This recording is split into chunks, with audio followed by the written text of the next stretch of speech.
World in shock. Scientists finally opened King Solomon's tomb after 5,000 years, and it's not good. Certainly. Here's a very long, narrative-style script based on the viral claim. World in shock. Scientists finally opened King Solomon's tomb after 5,000 years, and it's not good. Crafted as a fictional documentary-style narrative to match the dramatic and mysterious tone you're aiming for. This is not a point-to-point analysis, but a cinematic, story-driven script ideal for YouTube videos or docuseries.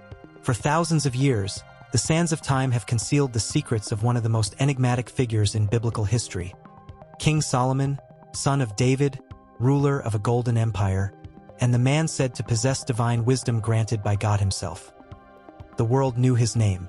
Legends knew his power. But his final resting place? That remained a mystery. Until now, a remote dig site, long believed to be just another ruin lost to time, has recently revealed something that sent shockwaves through the academic and spiritual world alike. Scientists have claimed to have found and opened the tomb of King Solomon. After nearly 3,000 years, the chamber of the wise king has finally been disturbed. But what they found inside was far from a peaceful grave. This is the story of what they uncovered, and why it may change everything we thought we knew about ancient history, the Bible, and perhaps even reality itself. It began quietly. A joint team of Israeli, European, and American archaeologists received permits to excavate beneath the old city of Jerusalem, in a zone previously restricted due to religious and political tensions. The dig had been greenlit under the pretense of studying old water channels, part of Hezekiah's tunnel, but the lead researchers had other theories. Ancient texts, dismissed by mainstream scholars as folklore, described a secret passage beneath the city of David, a passage that would lead to Solomon's final resting place.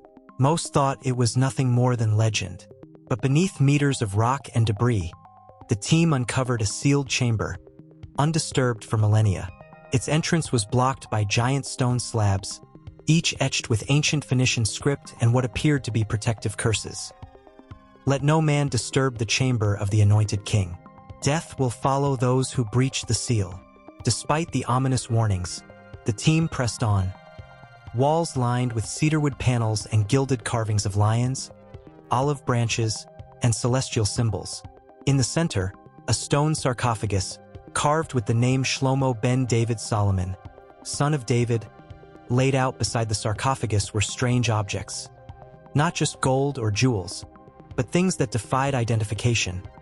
A scroll sealed with 7 wax marks, etched with writings in a forgotten dialect of Hebrew, a golden ring, embedded with a 6-pointed star that pulsed when touched, and a mirror, polished obsidian framed in ivory, that reflected not just the chamber, but something else, a shadow, that didn't match the room. The scroll, when carefully opened under controlled conditions, contained what appeared to be prophecies, not of Solomon's time, but of future kingdoms, strange beasts, even metal birds that filled the skies. Many are now calling it the Doomsday Scroll. But shortly after the tomb was opened, strange things began to happen. Several workers on site reported vivid dreams of being trapped underground. Some claimed to hear whispers in ancient tongues echoing through the stones at night. Within weeks, 3 senior members of the expedition fell ill with inexplicable symptoms: sudden seizures, unexplained hemorrhaging, and in one case, blindness. Local religious authorities demanded the tomb be resealed immediately, calling it an act of desecration. Some even claimed that the opening of Solomon's tomb had unleashed a divine curse, a protective mechanism set by ancient priests. Meanwhile, whispers began circulating in the intelligence community that the Israeli government had intervened and sealed the site under military control. Satellite imagery of the region was mysteriously blurred on public databases. What fascinated researchers most wasn't just the historical significance of the tomb, but what Solomon may have buried with him. Biblical and Arabic texts long hinted at Solomon's use of mysterious technologies: flying machines, demons under his command, and knowledge that may have come from beyond our world.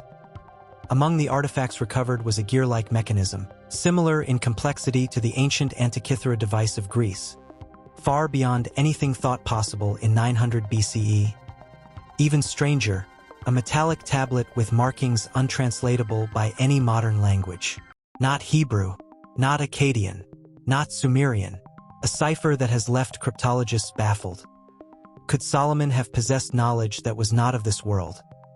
Was his wisdom divine or extraterrestrial? Since the initial announcement, the story has been buried.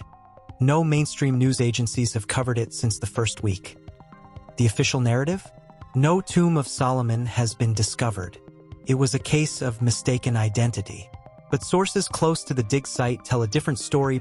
One anonymous archaeologist who fled the country shortly after the excavation, speaking from a secure location, warned, "We weren't supposed to find it. And once we did, they wanted it shut down, fast."